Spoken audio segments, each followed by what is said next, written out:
Fire new pie. My name is Benjamin Dupree.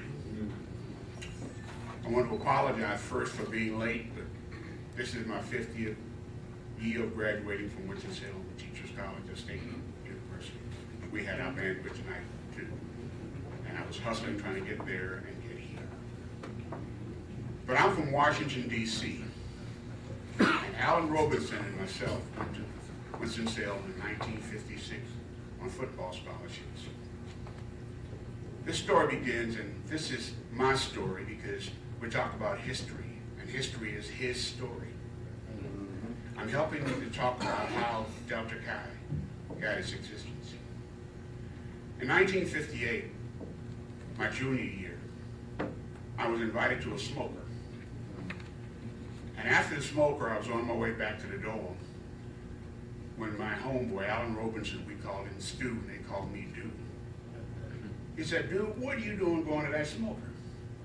I said, "Man, I'm about to be a senior next year, and I need to try to pledge a fraternity." He said, "You know, we're from D.C., man, and D.C. is KAPPA town."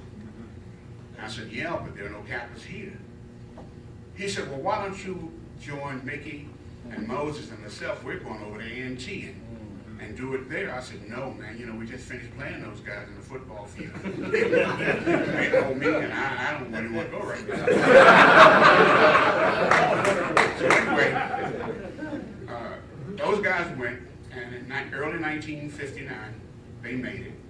And as soon as they made it, we decided we'd form a pledge club. But we had to go to Alpha Nu to do so. And I remember when we were interviewed, they asked me, "Why do you want to be a Kappa?" I said, "Because Kappas are men of men." I could see all the smiles on their faces, so I knew I was going to be a scroller. And they let us join the scroller. There were 5 of us from Winston-Salem, and about 5 of those guys from A&T. There were 10 of us. And I was made the H&IC. So you know what that means. If you don't, let me remind you that anytime my brothers made mistakes and errors, I was the one that paid for it. But anyway, I carry that. That was no problem for me. So we went to Scrollers meetings, and as Gerald said earlier, we used to go over on Saturdays, shine shoes, run errands, and then on Tuesday night, I had an old 1951 Ford.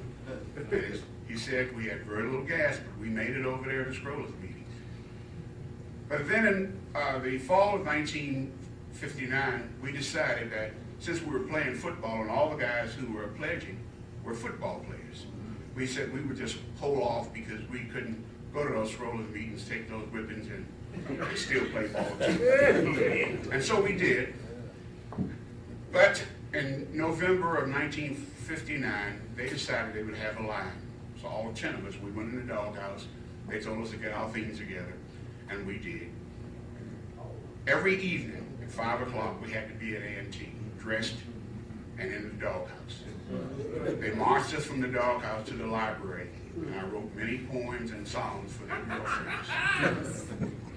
All for Alpha, for Delta Chi. But anyway, we finally, in early 1960, in January, we were pledged. All of us crossed the burning fires, and we made it. We came back home, and they said, "Well, you know, you got one more thing to do, guys. You got your new neophyte now, but you got to be pro-fight." So we said, "Well, since we already got this cast on us, we might as well do it now." And it was a cast. We learned that going to Scrollers, we learned that if we would take a rubber inner tube and sew it to our underwear and put a couple of pair of pants on it, the shock wasn't as hard. We did that. Well, we made it. We came back to campus. We had a big celebration. We got our sweaters and our pins and our dogs. I was dog number 2. We didn't do very much that year, except we would meet, and sometime we would sing the hymn, go to the girls' dorm and sing. And we mostly met with the alumni brothers, and we really enjoyed meeting with them because when they would pass the loving cup, they'd have to fill it up a couple of times for us. But that was enjoyable. Then I looked up, it was May, time for me to graduate, and I graduated And I left school and I took a job about 50 miles south of Winston-Salem, a little place called Kannapolis, North Carolina. They asked me to come and coach football and teach geography, and that's what I did for 36 years. So anyway, I would come back to campus to see my brothers play, and they said, man, we've got the charter, and it's going to be held, and we want you to come back to the celebration. And I did. And when I was looking through the program, I said to myself, I don't see my name, I don't see Mickey's name, I don't see Moses' name, and I don't see Stu's name. I guess this must have been an oversight, so I said, well, don't worry about it. We had a good time, and I went back home. Through the years, I had guys coming back with me from Kannapolis telling me, man, I'm pledging KAPPA. I said, that's great. One in particular was a guy named Randy Willis, who was my wife's cousin. So I asked him one day, I said, Randy, in your book, do you have anything in your Sproulers book about who the founders of this fraternity, who the guys were? And he said, no.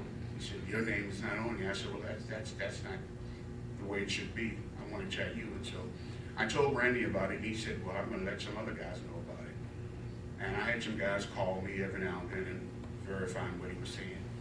And then when we found out we were having this 50th reunion, he asked me would I be willing to come and speak and give the history of what happened. And I said I would be glad to, because I think you ought to know.